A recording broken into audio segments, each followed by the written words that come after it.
Hello, friends. Welcome to my podcast where we dive deep into the world of great masters and try to decode the process of achieving mastery. Today, we have a special guest who is a true pioneer in the direct response industry, Laurie Heller. As a design expert, Laurie has helped countless brands elevate their marketing efforts through powerful, results driven design strategies. With over 25 years of experience, she has mastered the art of creating compelling visuals that not only capture attention but also drive action. In this episode, Laurie will share her insights on how great design can transform your marketing campaigns and boost conversion rates. Whether you are just starting out or looking to refine your strategy, Laurie's expertise will inspire and empower you to think differently about design in the direct response space. So sit back, relax, and get ready to learn from one of the best in the business, Laurie Heller. Let's dive in. Hi, Laurie. Welcome to my podcast. And it's so nice to see you. I think after 1 year. So last time we met, we discussed about some persuasion techniques. So at that time I spoke that I want to start my own podcast also. So and now here, Here I'm we are. I'm so much Uh, thankful to you. Yeah, I'm so grateful to be here. Thanks for inviting me. that's great. That's so nice. So I know that you are I think, world's best direct response designer and graphic Oh, designer, as far as I know. And and okay, there you go. yeah, so I never got a chance to work with you, but I have seen your work and I know about you. I have seen your videos also, and you're just an amazing. You're having an amazing career. So it's so Wow. nice to see that you are here, and in this podcast, we are going to discuss why I started this podcast just because I was a bit curious, to know about the masters, the people who are really excellent in their craft, okay, irrespective of industry. So whether it's design, whether it's copywriting, whether it's sales, whether it's music or any sports. So in this podcast, I would like to discuss about what made them masters. So what was their mindset? Okay, what sacrifice they made in their life, what struggles they have to go through, and then how they achieve this mastery. So, and I want that the people who are like a youth who are ambitious, who want to become rich and who want to become successful and famous. So it's a very good thing. In fact, I read in one book that to be ambitious is a God gift. Okay, no, everyone can't be Mhm. ambitious. Okay, but the problem is that they are looking for some shortcuts. Not all, but most of them. They want, they're desperate to become successful. But masters are the people who are very patient, who are they have devoted their entire life into that career, and they devoted their time, they have devoted their family time, and whatever they, and then they become what people wanted to become. Like they are, the other people are following them. Okay, and these people Right. are the best thing about mastery. What I the meaning for me mastery is independence. It's a freedom. Okay, to do whatever you want to do whenever you want to do. It's like, of course you are working with your clients, you are having your deadlines, you have to meet your deadlines, but still, because you are excellent in your craft and you are the best of the best in the world. Mhm. So you are having your own confidence. You are not insecure. The first thing, all masters, they are not insecure. Okay, they are too much confident. They are having their own self belief, which is again a super thing. Most of the people lack these things, and masters are the people who have, because they have tested everything. They have learned what will work, what will not work, and these things makes amazing. So right, let's start. Okay, and as I know that you are a great direct response designer, graphic designer. So I just want you to, because the audience may don't know about direct response, okay, and what kind of work you do exactly. So now it's Oh, over to you. So you tell about yourself and what great. inspired you to become a great direct response designer. How did you start Mhm. your career? So we would like to Well, know about that it. That sounds good. That's a great place to start. And thanks for all the lovely words too. That's very thoughtful and kind of you. Well, I guess I feel really, really lucky because I was about 7 years old when my grandma she gave me these little pieces of paper and crayons and stuff like that. And she just asked me to make like thank you notes or get well notes for people at our church and everything. And there is something about that day or something, me like folding the paper and writing in these big bubble, I was only 7, so it didn't look Ah, that yes. great, I'm sure, but I felt something that day. And then I just knew for the rest of my life, I didn't know, I was going to be a direct response designer and copywriter and strategist, but I knew that that felt good. So maybe that's something for listeners to think about. And it's something that I talked with my 3 sons about ever since they were very young is, I really don't care what you do or what you become, as you get older.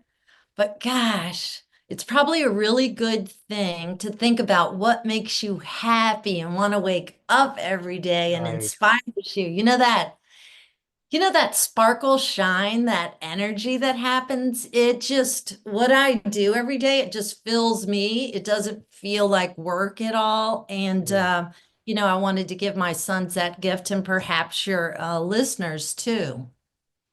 That's so Yeah. nice because see one of my friend told me long time back like only few lucky people know about their passion. Most of the people don't even know their passion.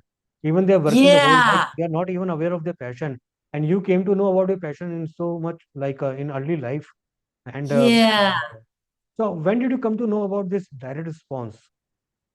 Yeah. That's something interesting. So in high school, they had this program. If you got a certain grade level, you could for free go to this junior college or something for free, and then you'd go to high school all day and then you'd go for like four hours or whatever. Luckily, my instructor, it was called commercial art, but it was marketing, design, copy, all of that.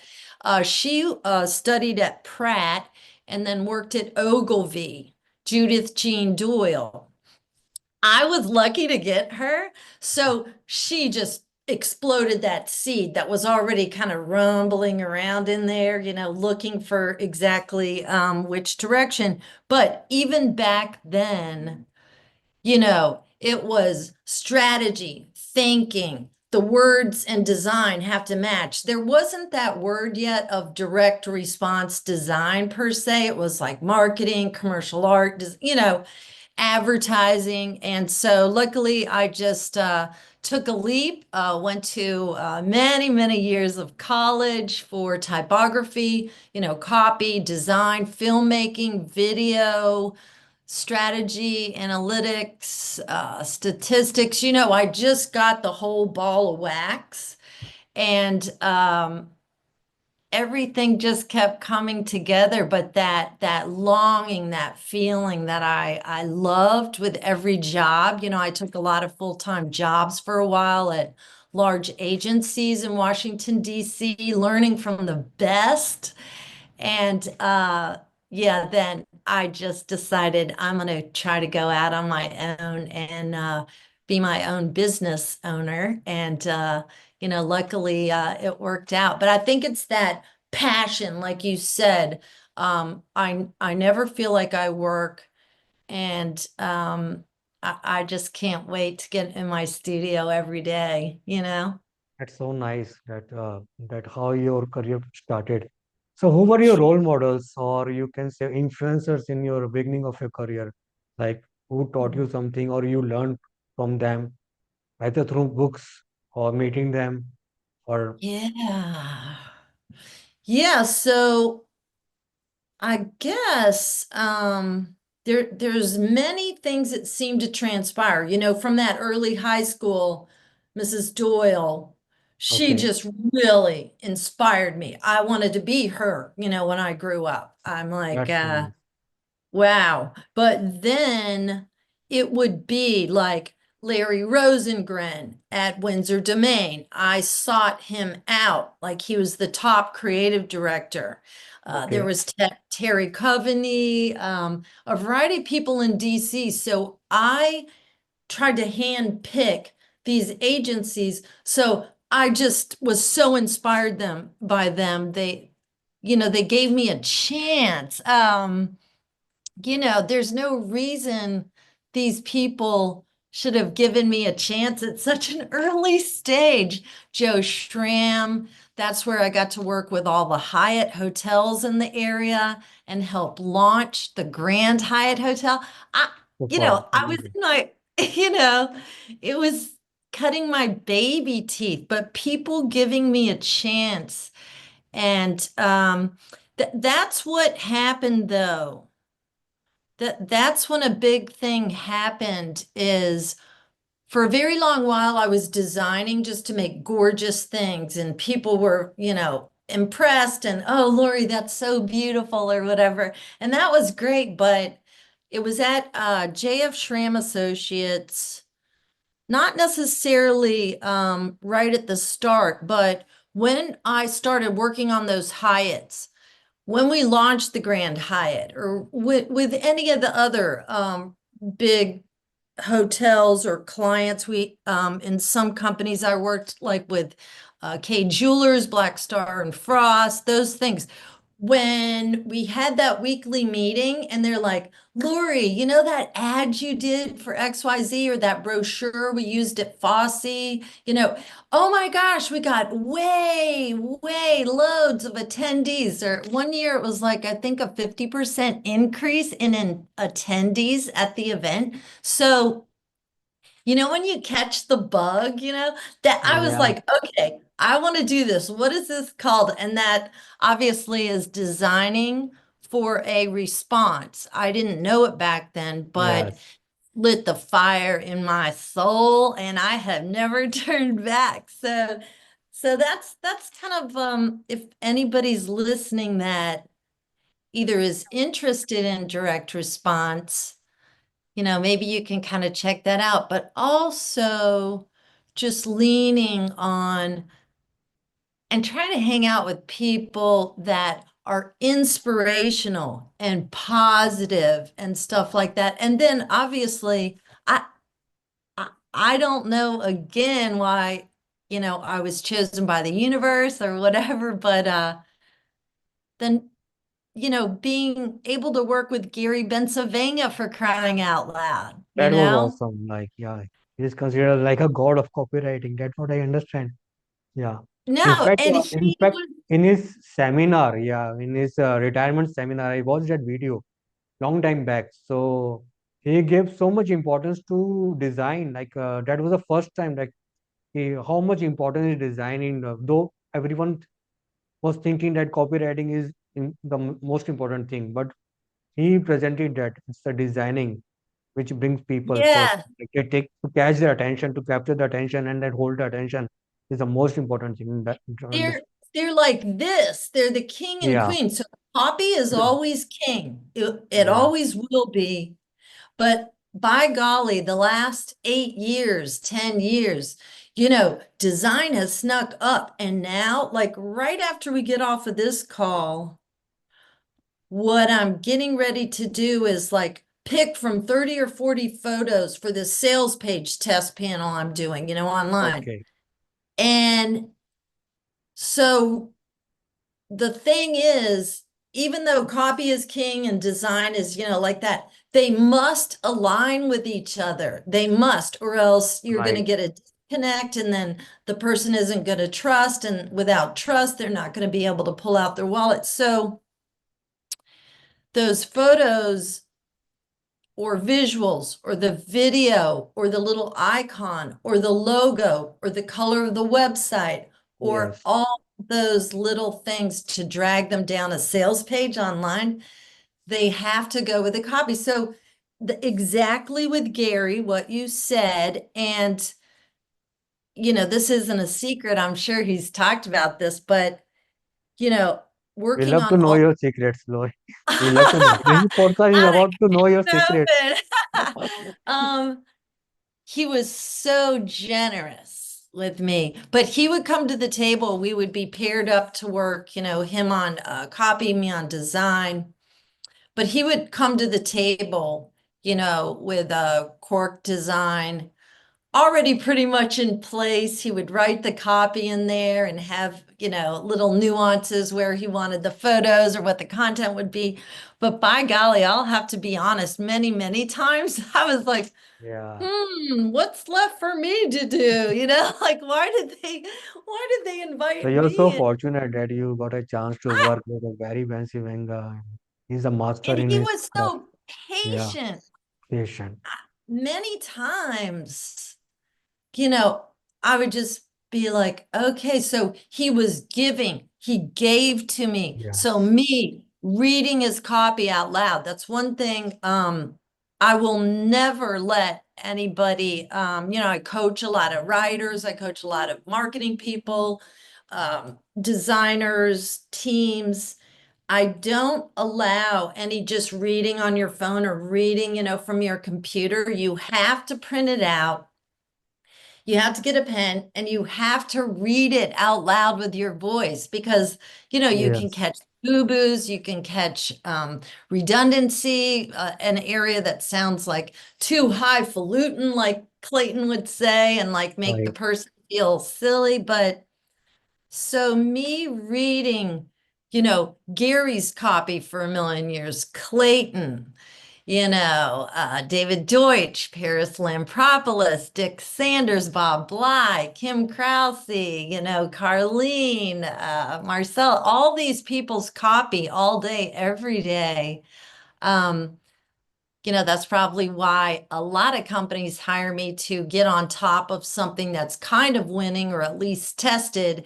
And I will judge that copy up. I will maybe change the headline, move this down here, because I could feel it. You can feel it when it's right or when it's off, the design, so yikes, pinch me, So right? amazing. Yeah, it's so amazing. Wonderful career. And all these are great copywriters that you talked about, all these names that you mentioned.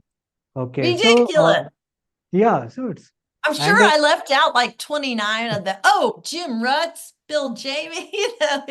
it's, Oh, you it's, have worked with them also, like Jamie? Who is oh, it? Jim Rutz and I, Oh, tons of financial controls. Oh, wow. yeah, we were like, Superb.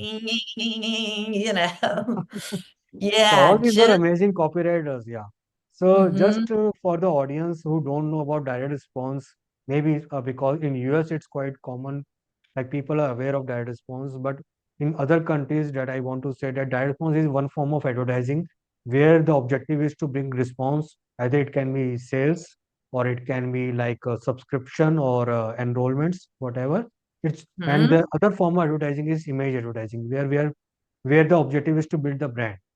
So direct response is very challenging because here you are your all your output complete is measured by the response you are getting. Okay, how good you are. So you can't save your job just because everything is measurable. Okay, so everything is accountable, Yes, that's and that's right. very Right. challenging. It's just like I remember one copywriter, I think Gary Holbert said somewhere, like uh, it's like image advertising is just like passenger pilot, like a copywriter, and a direct response advertising is like a fighter pilot. So here though both are flying planes, but the difference is between the attitude, between the what kind of profile they are having, what kind of work they have to do.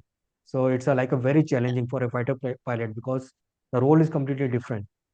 uh, I know that you are having your own 3 point something copy critic formula. Like, so do you want to explain? Yeah.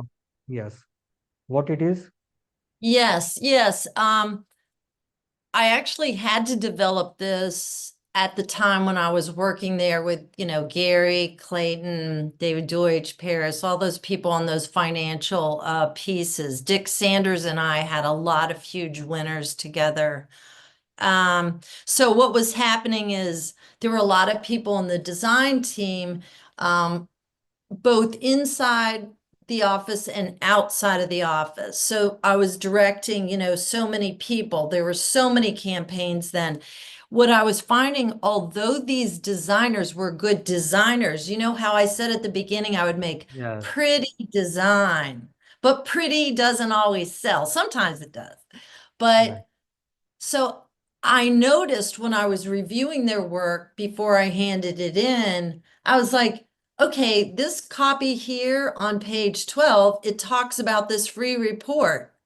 Where is the free report? Why don't you show the free report with a seal on it that says your free report with something worth $79 under it or something like this? And this is for something print like a 8.5 by 11 like this, you know, that would mail to them. I'm actually working on many print campaigns right now. So there's a big problem. So I decided that I would develop this 3-step copy review that all of the designers that we hired, both at a house and in-house, really needed to latch on to.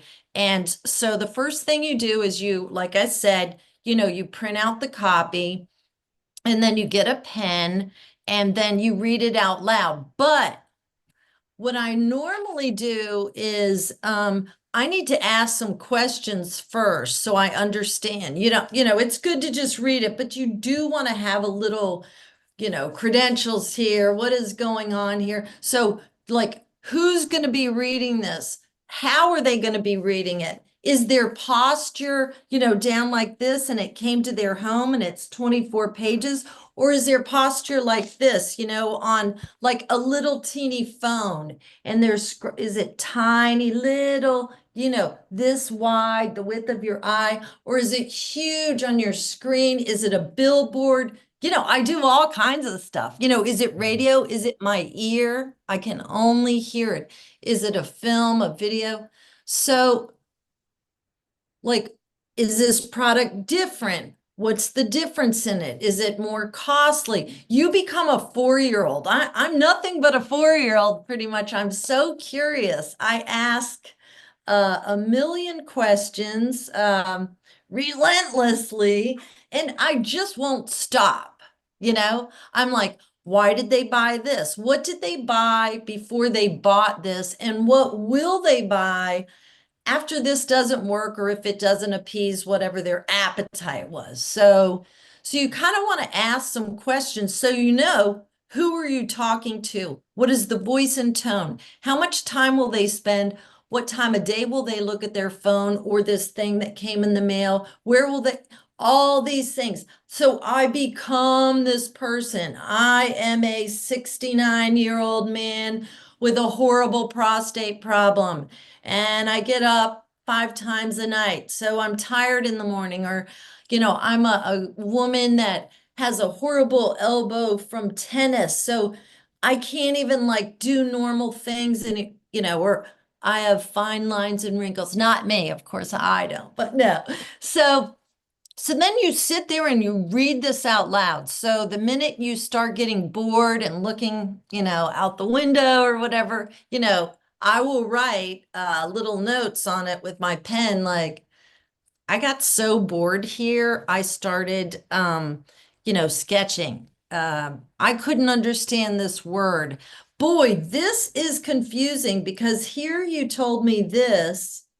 And then you don't even explain the reports that you're giving, really. And then you're trying to jam them down my throat here. You know, like you haven't even explained like your golf tactic. I work with a lot of sports and golf companies and stuff like that. Like, so you just go through that whole thing, you know, and you read it out. And anytime you know, when you're reading and you roll over a word, like some writers, and I can tell the level of writer by the minute I read it, it's like, if you would like to sign up for, nobody talks like that. It's got to roll, you know, you got to roll it off the tongue. It's got to be really um, very simple. So then I just normally mark that up then on the computer, and then I present it to the team. You know, obviously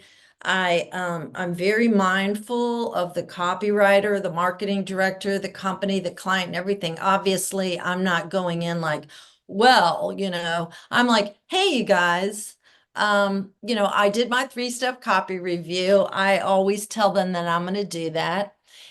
And I just wanted you to know that these are the things that bubbled up. And one of the biggest things I catch is right before you're closing, you're doing that kind of closing, and then you got the PS and the PPS or whatever. A couple times I have caught people accidentally forgetting that close. So they jump from sell, sell, sell, and they're like, okay, buy my product, PS or whatever. So you just raise your hand. You're a team member. Yeah. And does any of that make sense? It's Yeah, very yeah, simple. it's perfect. It's perfect. Basically, Oh, so last great. time also you mentioned that the best quality, I think one of the best qualities you are having is that you can enter the customer's head and uh, you can feel that emotions what customer is feeling. Okay. And Oh, how brilliant. were you able to develop this ability? Because I have seen even copywriters were not able to develop this ability. Means not like great copywriters, they are exceptional in this case.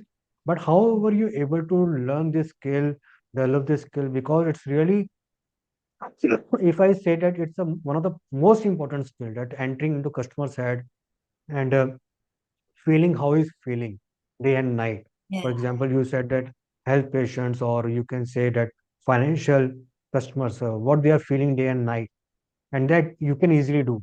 And then you suggest. Right. That is one of the best quality you are having. Yeah. Yeah. So I'm gonna have to crack the code on a couple of my secrets here. So I am constantly, like I said, curious and studying people. So when I go to a big restaurant, or like now they don't have malls anywhere, but a lot of people, grouping together, I will just Yeah, watch people. I'll watch like how are those, if I'm working on a high-end skincare product, I watch those women, or I'll go to a beauty counter. I'll go online to, yeah. look at Reddit and notes. And I study right now. One of the biggest things right now is GQ magazine. I get so much insight as to just people in our world overall. So I just constantly study people. When So my your children, observation skills are excellent. Your observation skills. oh, Observation skills. Yeah, oh, yeah. So basically, well, you are I the think, Sherlock Holmes, Sherlock Holmes of designing in yeah, copyright. that's me, the Sherlock Holmes. I'm the DR, Doctor of Direct Response. I'm going to fix that design and copy. But when my children were young, once in a while I would get together if I needed to and invite my girlfriends over for like lunch. I would make lunch. I'd be like, okay, y'all bring your little kids. I got my little kids over here. And I would get them talking. I hope none of them are listening, actually. And if I was working on a skincare line or anything, if I was working on an investment retirement package, I would just bring stuff up. It could be Yeah, anything, yeah. a hand cream, some at home, like home care products. I would just bring up topics. Hey, by the way, Nancy, your skin is looking great. Are you concerned about your wrinkles or getting wrinkles? Or I would just have real conversations. So the thing is, and I study millions of testimonials. I will grab all the testimonials, print them out. You might have heard me say this, and take a yellow marker, and I read those out loud so I can hear the person talking. Uh, I invested improperly, and me and my wife lost a ton of cash, and now I'm with XYZ reading their newsletter. Boy, does Mr. So and so know what's good. So, like, I hear their words. So then listening to video testimonials too, it's the real words. That's what I'm trying to get at with those luncheons or dinners or wine with, my girlfriends or friends. So many copywriters, even high-end ones, it'll be like that. I feel like somebody is talking to, like that. Nobody Oh, wants, I'm sure it's that. like, Yeah. so crack the code, and that's where people will hire me to go on top of that copy Oh, and make it sound real, yeah, yeah. It's so yeah, important, yeah, to know about people because finally we are selling to machines, not machines. We are selling to humans. Okay, so we should right, know as much right. as possible about humans. So, and from an entrepreneur's perspective, like I say, that it's very important. David Ogilvy used to say that the customer is not a moron; she is your wife. So try to learn about them, Yeah. whatever possible. Research and observation. It's very important, and especially for today's entrepreneurs, people who are starting their own business. Uh, Most of them, like they are techies or they're coming from their educational colleges or working in some corporates, and they directly start a business without studying their market. That is very important. Very to find out Oh, what they are feeling daily. So that's my next question. What are the biggest mistakes businesses make when it comes to oh, design? When it comes to design, so what do you think? Like especially uh, yeah. entrepreneurs and these kind of Yeah. businesses. So, gosh, many, many times during the day, I have to break the news, because in asking these questions, it's sad to see, but it happens so many times where I don't know whether it's the owners or a marketing person or some people can get off track. They think they want to do this. Maybe I really don't know what it is. They're like, uh, let's see. Let me see how I can say this without going to jail. So like recently, I coach a lot of teams. So recently, there's this doctor's office, right? And they do Yeah. X, Y, Z. And, they want to make you feel new again and fresh or whatever. I can tell by looking at everything, and things aren't going exactly A plus plus. They're kind of in a Okay. D minus, you know? So Yeah. they're like, we don't know what we're doing wrong. I don't, and you can have the best copy. Here it is. Here it is. Here's the treasure trove. You can have the best copy, the best design. But if people don't want what you're serving up, you're not going to be Right. able to sell it, even if you give it away for 39 cents. So first things first, make sure. Sometimes I have to raise my hand if somebody's reaching out to me and like, hey, Lori, do you want to work on this? And I do, but I have to be honest. After I ask a few questions, sometimes we do a couple calls, so I can get to know. I'm like, John, I don't think I can work on this because you're going to pay me a lot of money and nothing's going to change. Of course, I'll escalate things, but your product isn't what people want or need. It's to this or so the biggest mistakes are one, I guess that company or product developer, they need to do their homework better. Yeah. Like, don't try to force feed somebody a service, a newsletter, a product, you know, but then the designer really needs to go hard on what are the colors? What do those colors feel like? Sometimes we get forced to use like a really old worn out logo. Okay, no big deal.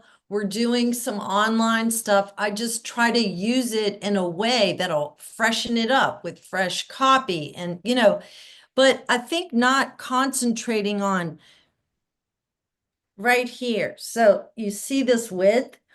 I Yeah. have control, so do you, so does everybody else that's listening. You have control 24/7 of forcing your reader, your audience, that person, the buyer. You have the ability to force them to look, read, stick on, move down, turn the page. You have the ability, you're just not leaning on it. So become that reader. Why put a wall of gray this much? Like I design and write copy in this width on my Word document. I make a Word document that's only this skinny. Okay. Why make a Word document this big? Because, it's going to be on a phone. So scroll, see how long. Scroll, scroll, read. Button, scroll, scroll, subhead, 3 bullets. It's like music. Music is just like design and copy. There's a rhythm, there's a melody. It's like I listen to music all the time when I'm designing, and it's it can be something very vivace, like that. It can be jazz, it can be classical, the Rolling Stones, Little Peep, so make sure that you're designing not for yourself or for your client or whatever. You're designing for the person. You realize that you have the ability. So if that copy is this long without any bullets or subheads or any way to break things up, and you're working on an online sales page, step in and raise your hand and say, like, this copy's great, but we need to, and I'll do this, add a sub-ed here. Let's do a Johnson box, put some testimonials. All right, feed it to them, give them the sale, like that. So I guess manhandling or wrangling them up. That's so important. That's so important. All these points are very important, especially when you started as a direct mail designer, designing direct mails and mail order ads, coupon ads, and now the entire it's all online.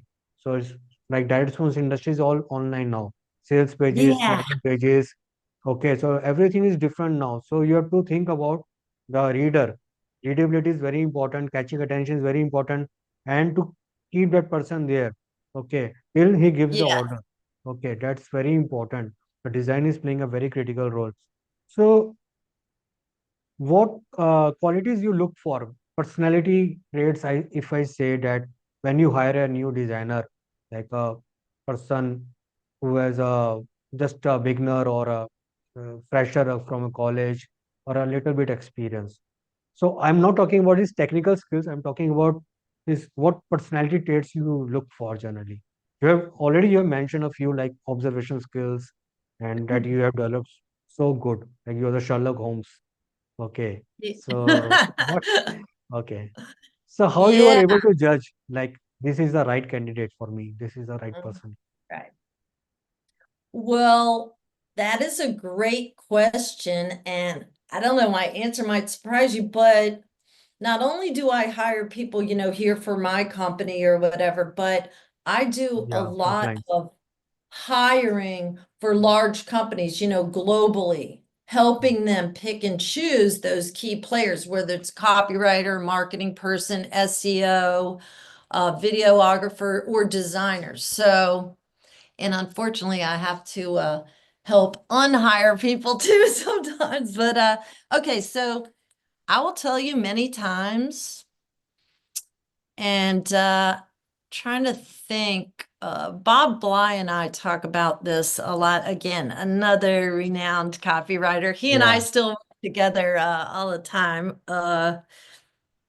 You mean Bob Lai? Bob Lai. Bob Bly, yeah, we Yeah. have a couple Yeah, he's projects a going on. very I famous think we've been author now.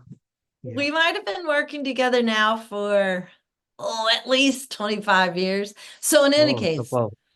uh, sometimes I hire people that have never done the exact job before, but they come to the table and they're raring to go. They're excited, they're willing to learn, they don't bore easily, they like to ask questions, they're willing to study and look. and try things. I can teach anybody to do something if they have an open mind and they're curious. And Right. again, they're like junior Sherlock Holmes, so I can't tell you how many people I've hired that have never done the exact job before. And sometimes, you know what? Especially for designers, I don't think I've shared this for a while. I don't want to, like at the Agora companies, there were a lot of people, that we needed to add on when things were exploding or new products or whatever. Uh, it's tricky to unteach somebody bad habits, Yes. poor skills, all of that. So I always know if I show something to somebody, like I can show them a winner or a loser or whatever, I will just sit and ask questions or whatever. You can pretty much tell, like you don't have to be me.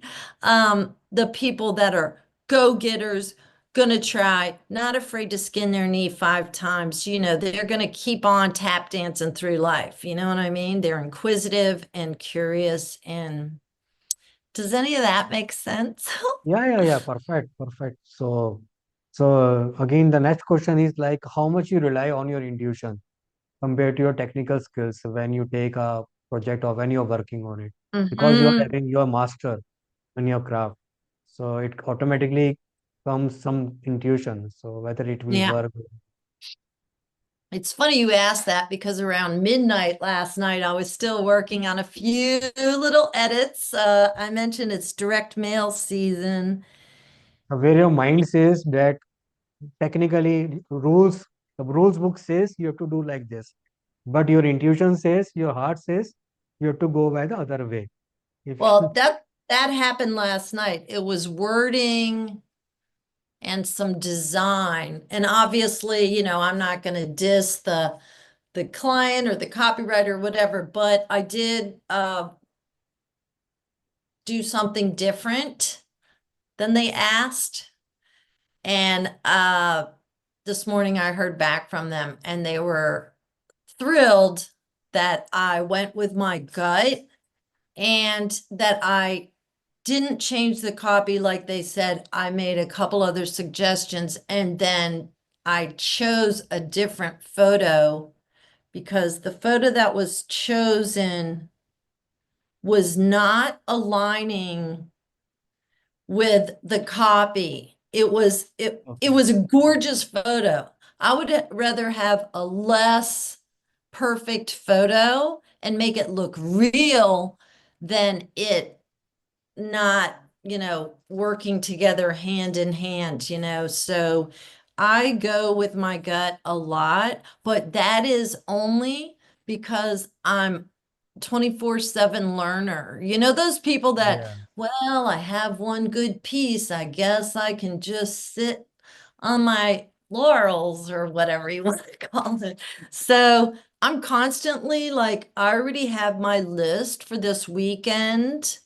I'm going to look at some designs and I'm putting together something, a big mistake that I think happened in this New Yorker or New York Times Magazine. okay, I didn't do this watch ad, but I see some mistakes in these expensive watch ads where the positioning, the design versus the editorial. So I'm going to train myself on that. And then I'm going to make a little training for all the companies I coach and share that with them. So it's just, that's so nice. Like that, what you mentioned, that 24 by 7 learner. That is the message because that is was the purpose of my this podcast, to yeah. convey to my audience that this is what is required to become a master. You have to be 24 by 7 learner. Ah, So what I say that what you do between 9 to 5 depends upon what you do between 5 to 9. Okay, so it's your homework. brilliant. So that's what. So next related question, Lori, like what habits, and if I say particularly what rituals you have been following over these all years, like right from the beginning, because habits and rituals makes a person. So Mhm. share your uh, uh, Oh, my daily secret? daily daily schedule, like right from the beginning, right from the morning till evening, that uh, Yeah, some things yeah, that uh, yeah. Yeah, because I have some things that must happen or not happen. So I'm very true to myself. That's okay, one thing that I find, whether it's designing or copy or anything, or just in life, your own personal life, just being true to myself. So I'm really good at saying no. okay, No, that's that doesn't work for me. Whether it's a job or something, a million friends want to get together on Saturday, but I'm like, I don't want to be out really late because Sunday I'm going to go play golf with my or something. You know what I mean? Like I'm true to myself, but plenty of sleep. You definitely. know, since I was up late last night, this weekend, because I needed to be, sometimes I work with global clients because sometimes it's different. Sometimes I'll coach people at 10 o'clock or 11 o'clock at night. I'm just so kind to myself. This is my temple, you know what I mean? Ah, So that's so wonderful. I already know that like Sunday, long nap. Nourish. I want to nourish my soul, my body, my mind, my essence, my heart in all ways. I like to, this is just me, but like last night before I started on this deadline, I made sure to go to the grocery store. I like really fresh things. I love to cook, and enjoy my food, exercise, get outside, be with people. I like to do, painting or knitting or, I'm true to myself, the music Yes, and you know what I mean? So I'm not just like, those people, I actually coach a lot of people or know a lot of people in our industry, unfortunately, that, what would you call it? They're just doing. They're doing, oh, whatever. Oh, those people in our industry that complain they always have some kind of horrible thing with their son okay, yes. They want to look busy. Instead of being busy, help they want me. to look busy. I'm Yeah, like, yeah, shut up. No. Yeah, yeah, it makes so perfect sense. Yeah. peace and quiet. Like, Yes, sometimes in the morning when I get up, I'll do like either water or tea, celery juice. I'll do some relaxing stretching or yoga or just sitting. I am so lucky. I look at this huge mountain, Sugarloaf Mountain. I will just sit there and look at the clouds and be grateful and thankful for my day, my health, my family, my work, just that kind of stuff instead of like this. And this is for me talking on the phone if it is emergency. I'm not oh, constantly, and no offense, to everybody else. You know, I'm not like, oh, let me see those hot new yeah. videos.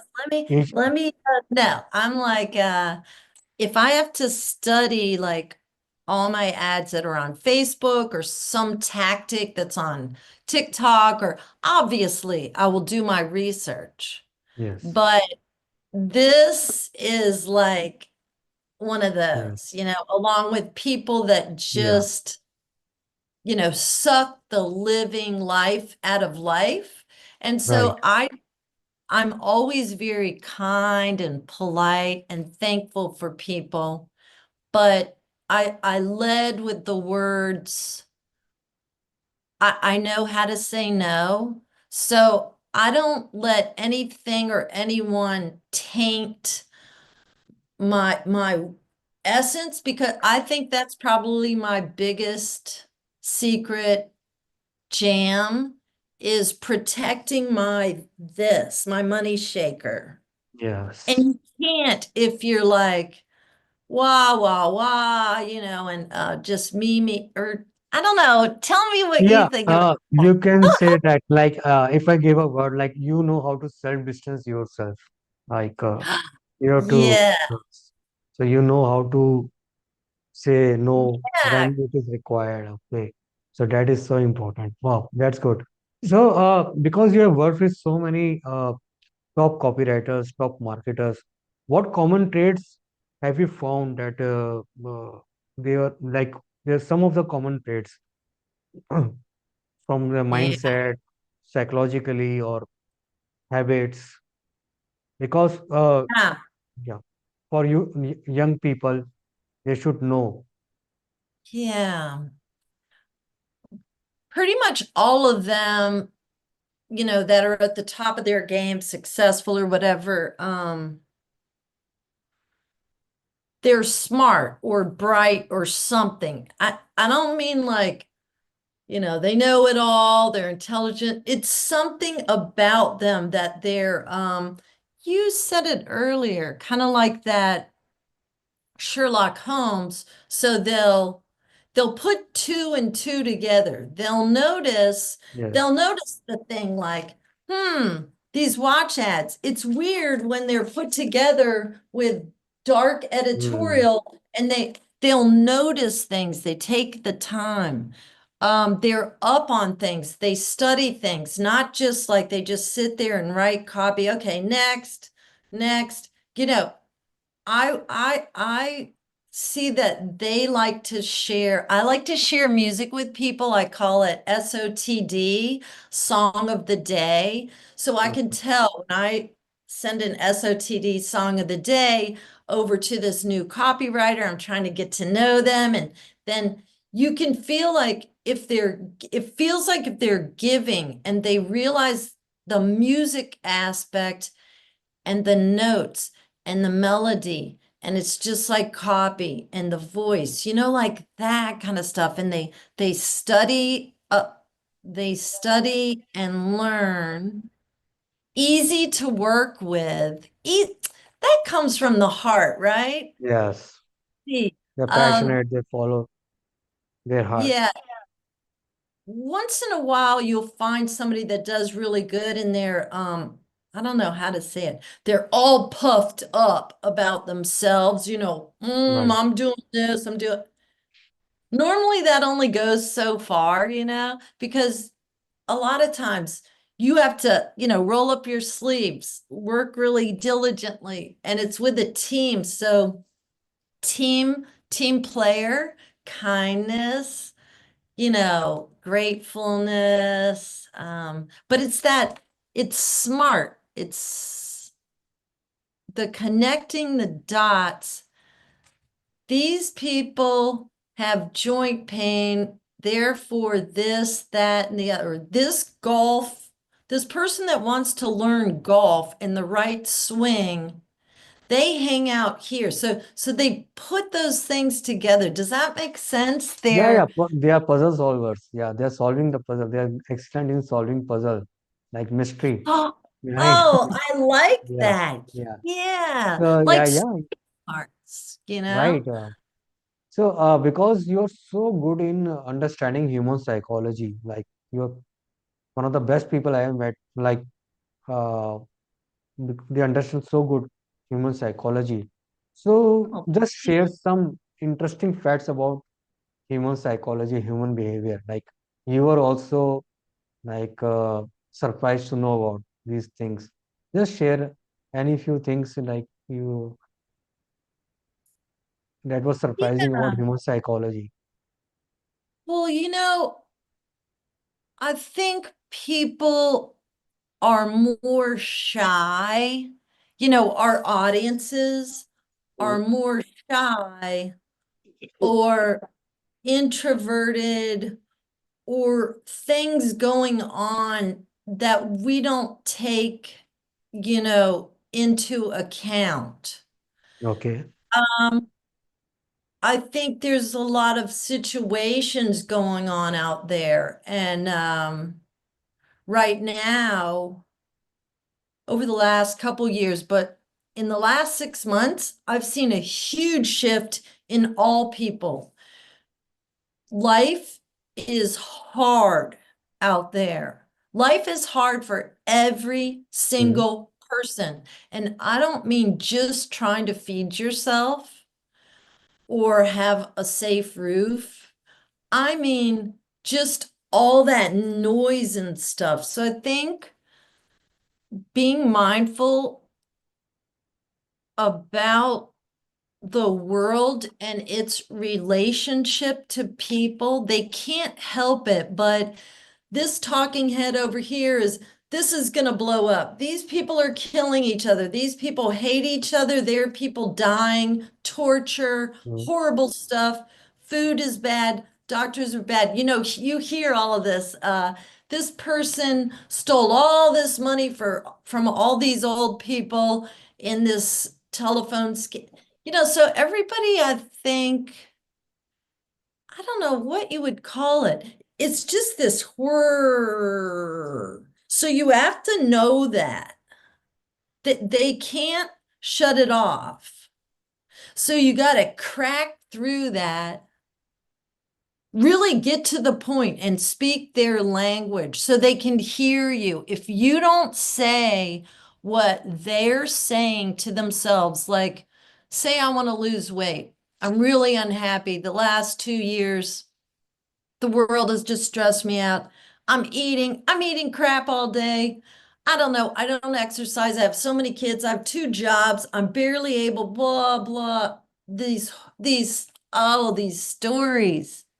They're waking up like that. They want to lose weight. They want to feel good. They want to get back into their jeans again and look good at that holiday party. And, you know, so you can't just say, XYZ is elemental P, and like, you can't talk to them like that. They need to know, can they even trust you? Who can we trust?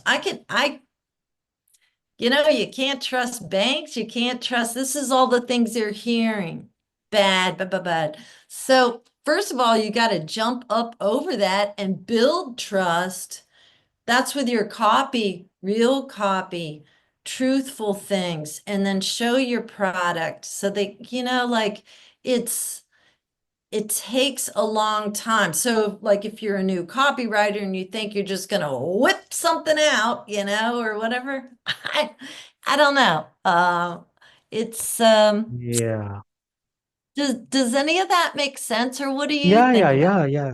So how do you use like any emotion like when you're designing to generate response? Uh, Hmm? for example, if you say that scarcity, like how you represent different emotions through your design. For example, you Right. want to show that call to action. So you have to design that so that the Yes. So it can person come notice through that. Yeah. color. Yeah, it can come through color choice. Mm, Um, if you're doing something for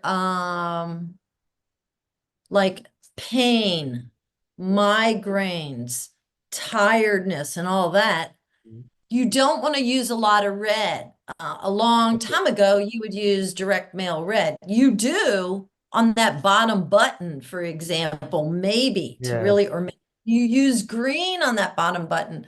But a lot of designers, that I train or whatever companies, they will come and it will be a gorgeous piece, but there's all this red. And I'm like, so we had this conversation and I'm like, how about a soothing blue? You know, how about for that exfoliating mask? Maybe you use this sesame color or caramel. That's another thing is if you don't know your colors and you don't go to Home Depot or Lowe's every 3 months and look at all the paint chips for free lined up and look at decor books and see what the hot new colors are, you, you're going to lose them. They're going to be like, this is so old. This copy is so old. What they mean is this yellow is so old because yellow of this sort was popular 8 years ago and you just blew it. So color, shape, interest, you can definitely engage and help people want to sign on, but keep them excited like you would. A lot of writers, I'm dealing with this right now with one campaign. There's like 8 different golden nuggets for this product. And it's very tricky for products when it's every which way but loose like that. But you can't just throw everything at them at one time, or they're going to be like, Yeah. no, time out. Right. So is that helpful? Some of those things, the fonts, if somebody uses a big frilly font, So, and Laurie, so how do you use tailor these fonts, for example, fonts and the color according to demographics? For example, the yeah. people who are So what old. I would do, Mm, right. What I would do is if it's a food product, I will look at competitors. I will look okay. at magazines. I will look online. I will go to the grocery store or restaurants. I will study that. If the product maybe is a green food product, for example, I want Okay. to watch out. Like, let's get some contrasting color in there. Is a beige going to be nice to spotlight that? And then Mm, maybe a melon color for the buttons all the way down, because melon looks like cantaloupe and reminds me of food and something delicious, but melon also is part of the logo, for example. So, mm, what is the logo color?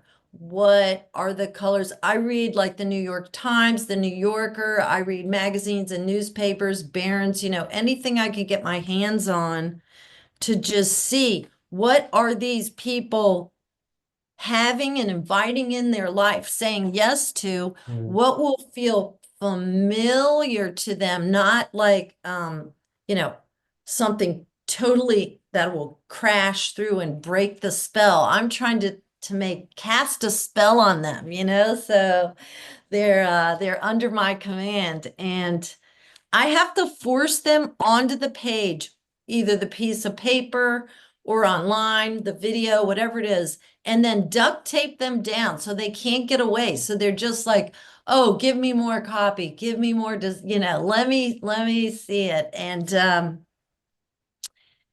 yeah, it's that longing. You want them to like, oh, I can't do anything until I order this product. I really want to try it out. It sounds like I can trust it.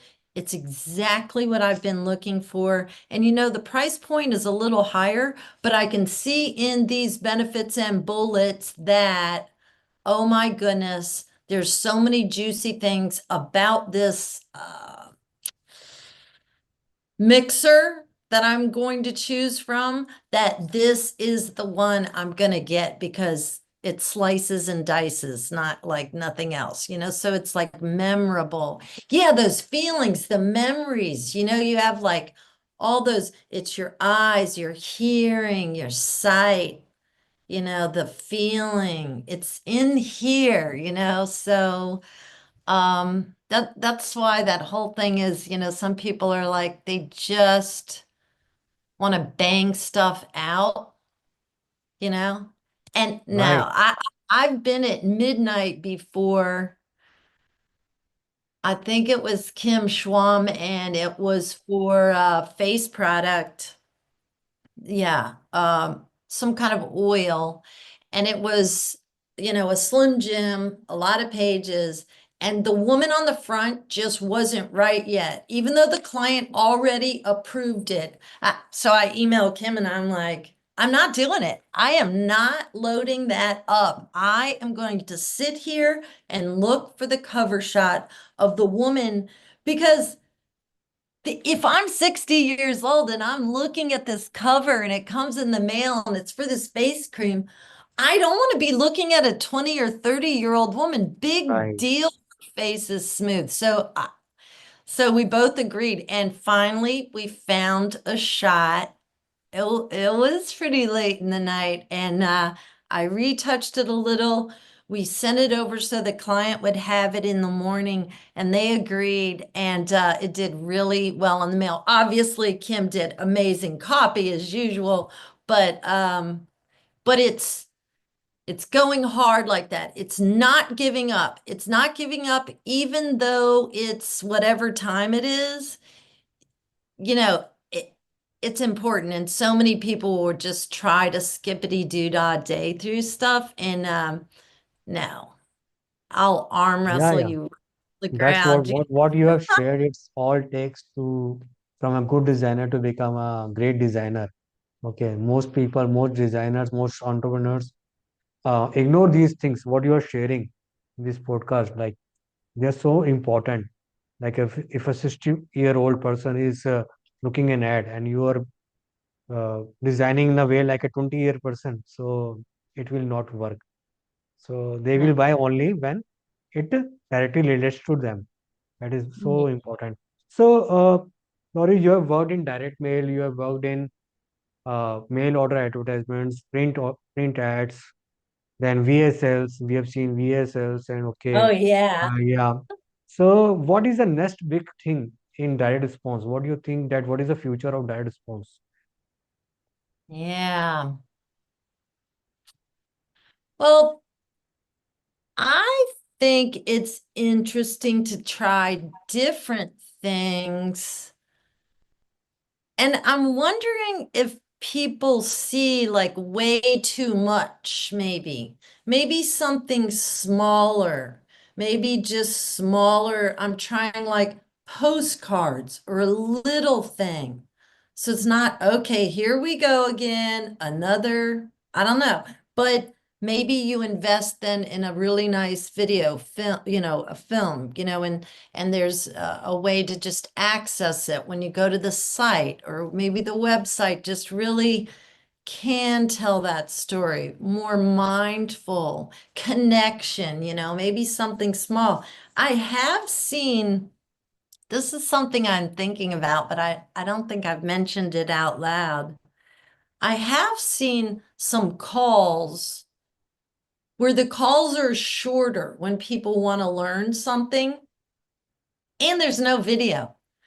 It's just a call, it's just a voice, but it goes hardcore. I'm wondering if people's sensory for hearing a little bit, hearing a real voice talking, that's going to, make them relax, trust, listen. It's things like this. So maybe it would be like a little mini video, on Facebook and things are very short that are sparking the idea. So maybe not so much at one time, maybe just inviting them in, really wrapping it up tight online so that it's easy to see your brand and your product. And I'm just thinking of that, all of those things. Like maybe our ears and those types of things are really going to come in and take charge a little bit. Yeah, definitely. And what do you think that AI a role going to play AI in like a Oh, yeah. marketer's profile and a designer's profile? And if I Oh, take direct goodness. response, yeah. We're Is it using a it. threat or is it like it's a friend, it's an ally or we should, Oh, you know what? Yeah, I think um this is just my take on it, but it's like any tool. You want to, in your toolkit, yeah, true. want to have all the tools. Like when I take my car to the mechanic, I don't want him to just have Yeah, one wrench and one hammer. He needs to have all the stuff right there. He right. needs to know how to do it, be aware of it. Is he going to use every tool in his toolbox all day, every day? There's some days he's not going to use the saw, or Yeah, whatever. Hopefully he won't use a saw on my carburetor, but so I like to always be abreast of what's coming up, what's in the far future. That's where that constant curiosity, study, reading, learning, never stopping on that. So but AI is already proven to that it assists us all the time in my company and with all the companies I work with whether it's just photography, a background. Oh my Mm. gosh, we took this video that here's a problem, some kind of sound, a voice with copy. I will say with copy, but use it properly, please, because there's a lot of shenanigans going on there with Yeah, people pretending to write copy. But oh yeah, we're leaning on it. Technology for creating sales pages and websites. I have a client where we can both go in using certain software and just whip out a website. It might yeah, not be those big highfalutin ones, but I can test the heck out of it really quickly before I spend, 50 grand on a big old fat juicy website. And so leaning on technology, building your toolkit and constantly curating it I think is smart. But AI, yes, it's definitely, and making processes and stuff smooth. The thing is, people don't stop and think enough, and they can't think enough and stop because they have all this mess over here. Their files are in a mess, their copies in a mess, they're not organized. They don't, if you clean all that clutter out, you used to have this much time to think. Then you have this huge ball, this circle of success. That's what I train to think. And when you think, then that's where the gems come in, the big, that's huge very money maker. important point. Yeah, thinking like people, Yeah. especially youngsters, they are so much involved in their like they're playing games, they are doing a lot of stuff, and they stop thinking. And I remember Think Yeah. and Grow Rich, the book. Have you read that book, Think and Grow Rich? It's all talk about that Yes. everything lies between your 2 ears. And there's so much to be said for just that. And that plays into that. Remember how I was saying in the morning? No, no noise, no this, Right. very calm, just Mm. sitting, that thinking. That's when I will be like, phew, that copy headline you were thinking of the other day and you couldn't quite crack it, so you let it simmer over here. Bingo! Nailed it. It'll just, the moment, all your stuff aligns, it just, Yeah. the Any winner book will, that any book that influenced you a lot in your career? you know,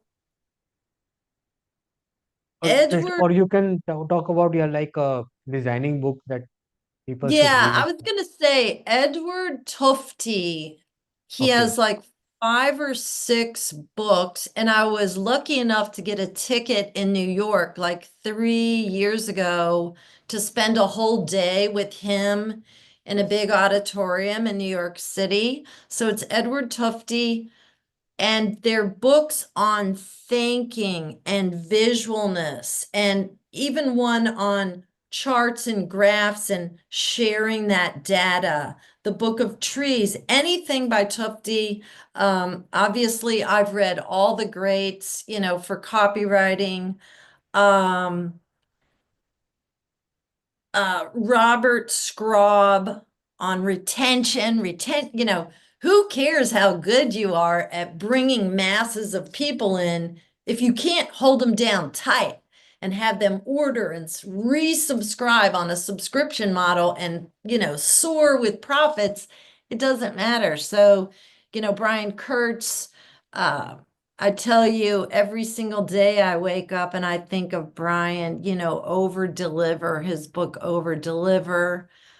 David Deutsch has a couple really good things on ideas and thinking.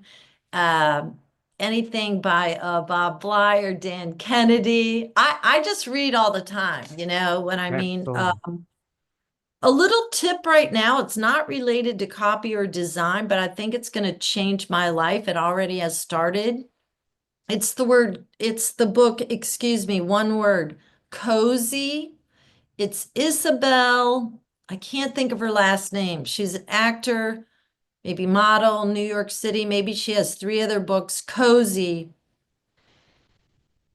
I think that's going to be a game changer for my life Okay. because, I think that kind of feeling in your life, and and having special things in your life, I think it'll make me a better thinker Yeah. and just a player in life. So that is my newest book I'm reading, Cozy. Okay. So it's cozy. So you're reading books from other industries, from other areas also, just to Yeah, broaden your views, broaden your thinking. Okay, and right. think from different perspective. Okay, Yeah, that's and emails like get on the Tim Ferriss mm. email, get on emails and look at it.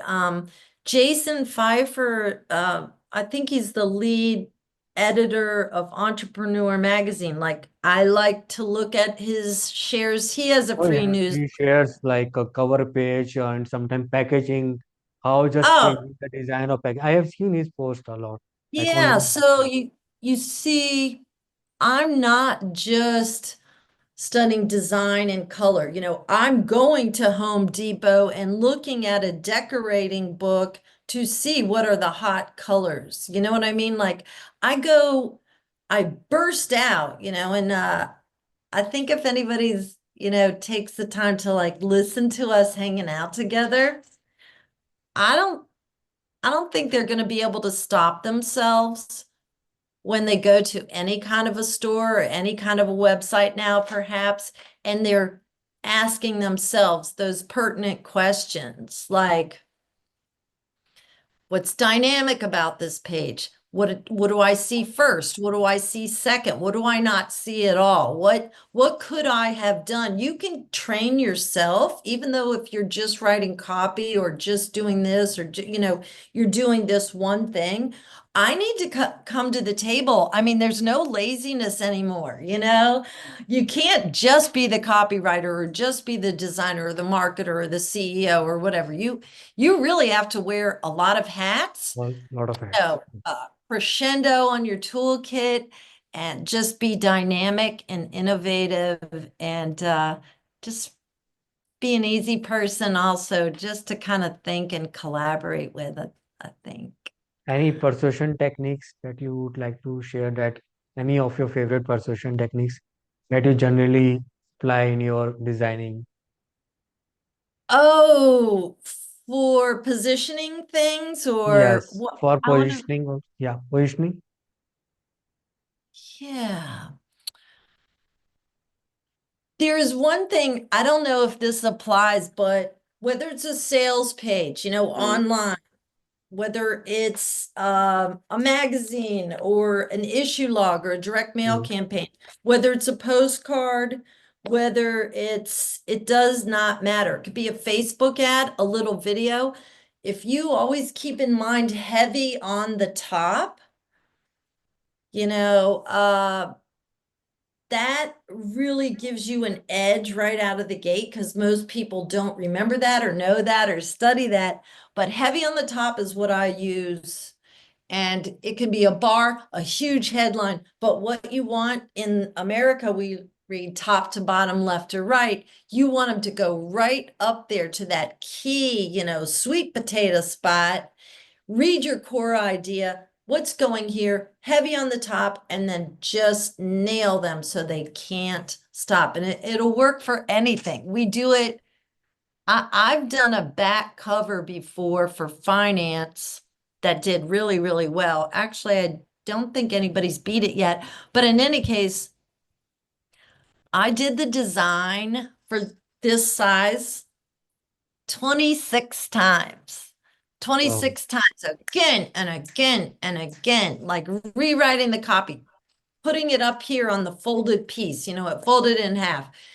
This big photo, a smaller photo, it mattered. And yeah, so heavy on the top, bring them in, invite them in, and that does that answer your question? I want to Yeah, make yeah, sure. yeah, yes. So, how much testing is required in any campaign that you do? How much time you spend on testing? You do split testing, A/B split All the testing time. all the time. I'm in the middle of that, and that's where people can go wrong, is that they try to get me to, you know, you don't want to do a new headline and a different photo and it's 49 instead of 29 because you're never going to know what won. So, Robert Scrabble will say this, and, Brian Kurtz, all of these people that we've been talking about, and many others, I hope I didn't leave out anybody. I have a nightmare about that. Uh, you got to know why something either won or lost, or you're going to just be chasing your tail. So either use technology that gives you that edge. There's different software that will allow you to test 15 things. Oops, sorry, and get analytics. But just make sure that whatever you're choosing to do, that you can get the data on it, properly, because then you're going to go in the wrong direction. That's nice. That's great. So, you already have wonderful career and so many achievements. So, what keeps you motivated to work daily? Still, you're so much. In fact, I think you're one of the most passionate person I've ever talked to. So, you're so much passionate. Okay, even I miss these things in youngsters. Okay, so what keeps you motivated daily to work and you're still like working like a person who just starts his career. Okay, Hmm, his or her career. So you are working the same way. You are just working like a curious child. You are learning everything yeah, daily. So, what kind of message you would like to give to aspiring designers and entrepreneurs who are yeah, lacking these things, who are missing these things? So, what's some mantra you want to share that keeps them yeah. energetic, keeps them motivated? I guess just see what feels good and always go with your heart. That's what it is for me. That's why you feel my passion, my energy. I'm leading with my heart. People will come up to me in the grocery store, the airport, and like, I can feel your energy across the room. I want to, it, I guess just being true to yourself, and maybe try some things out. If you're just getting started out, don't be hard on yourself. I stumble and skin my knee all the time. Are there things I can't do? Of course there are. Photoshop, go away. Photoshop and I do not get along. I can do the top 10 things you need to know how to do, and I'm like, I'm okay with that. Are there other people that can do Photoshop? Of course there are, Lori. Don't be so hard on yourself. So maybe if you're just starting out, and today, like we discussed together, you kind of need to come to the table at least with some knowledge. You don't have to know how to do everything. Why don't you just take a little? I like to just dip my baby toe in first, just like I wasn't born and I immediately knew how to walk and talk and all. It takes time. Be mindful and caring with yourself and patient, and just stop and see what feels good and something that excites you and energizes you. Um, Maybe try a little more of that. And always, reach out. I'm on LinkedIn. That's maybe how we met. Yeah, Uh, and just there's so many beautiful people in our industry, and I love sharing with people. I do a lot of giving back and sharing to people who are just starting out. And a million people helped me and continue to help me and reach out with love and kindness along the way. And I would not be able to do what I am doing. And I thank every one of them. I'm grateful for them. And yeah, we're all here for you. So yeah. That's so Uh, nice. Thank you so much, Laurie, for sharing all these insights. And one last question. Okay, so do you have your own any course you are having your to teach students or any Oh, online course or I don't. AWAI hired me years ago okay, and we did a book, graphic design success together, and that, has helped so many people. The thing is, graphic design success? graphic design success, I don't even know if they sell it any longer, Okay, but the thing is, and people ask me this question all the time, oh, why don't you just do 10 videos and sell it for $1 billion or whatever? And the thing is, each person I coach, people, just solo people reach out and hire me to coach them. Companies reach out and there's so many setups. Each person is different and requires me to I I get to know them. I go inside of them. I see how they're thinking. Either they're shy, they're embarrassed, they don't want to try it, they're ADHD, whatever the problem is. So I take this seriously. And I bet, you could make a million bajillion dollars like you see people, bragging about all the time. But it's important to me. I want somebody to learn. So I don't have a course. If I could figure out a way to do it so that it would be helpful and not just a waste of somebody's money, yeah. that matters to me. Um, maybe if anybody has an idea, I would Again, you are love. thinking about your customers. You think always all the time you think about your customers. Okay, Yeah, I really that's care. yeah. Empathy is I very important. it Very matters to me. I want to be there for them. I was just on with a woman the last few weeks, and sometimes you notice things when you're together like this, and people will share the darndest things with me. What's going on? What did they do in the past? What they need, we all need each other. And I can feel that. And it's very special. So I, I might have a hard time just what I call just giving it away, because I care so much. So I'll continue thinking on that. It is a good question, but I I I do want to help as many people as I can. So if I can find a really good way to do that, of course I'm going to do that. yeah. We will wait for your course if you decide to do any course Yeah. or write any book. So we will definitely wait. Mhm. So if somebody wants to contact you, so what is the best way? Any aspiring designer or entrepreneur, Yeah. any Um, small business or big I'm business? I'm just at LinkedIn. I think it's Lori.Haller, but you can look me up, LoriHaller. You can go to my website and there's a little thing that you Okay. can send me a note to. It's LoriHaller.com.